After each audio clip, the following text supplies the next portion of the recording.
afternoon. I'd like to begin by reading a statement from the President.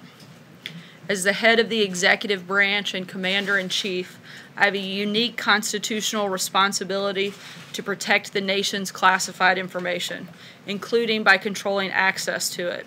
Today, in fulfilling that responsibility, I have decided to revoke the security clearance of John Brennan, former director of the Central Intelligence Agency.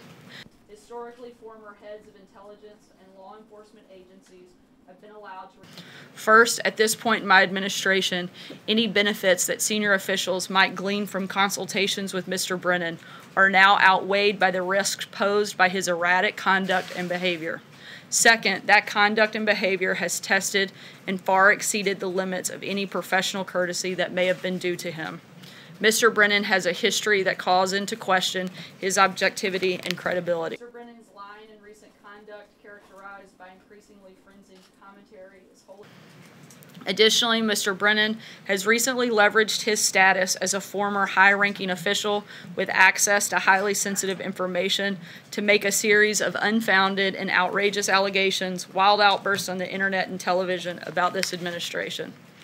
Mr. Brennan's line and recent conduct, characterized by increasingly frenzied commentary, is wholly inconsistent with access to the nation's most closely held secrets and facilities, the very aim of our adversaries, which is to sow division and chaos. Use real or perceived access to sensitive information to validate their political attack. More broadly, the issue of Mr. Brennan's security clearance raises larger questions about the practice of former officials maintaining access to our nation's most sensitive secrets long after their time in government has ended. Such access is particularly inappropriate when former officials have transitioned into highly partisan positions and seek to use real or perceived access to sensitive information to validate their political attacks. Any access granted to our nation's secrets should be in furtherance of national, not personal interest. For this reason, I've also begun to review the more general question of the access to classified information by government officials.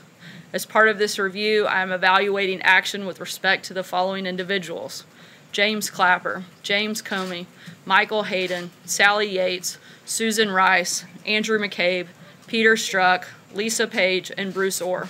Security clearances for those who still have them may be revoked, and those who have already lost their security clearance may not be able to have it reinstated. How is this announcement by the President, how can Americans not interpret that as a getting back against his critics? And isn't it also an attempt to curtail their freedom of speech? Not at all. The President has a constitutional responsibility to protect classified information and who has access to it.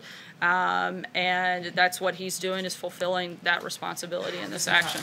This is action only specific to Mr. Brennan, and the others are currently under review. Is this the kind of precedent he wants to set for future presidents when his administration is out of office? And why are there no Republicans on that list? Once again, if we deemed it necessarily, we would certainly look into that and be happy to review those.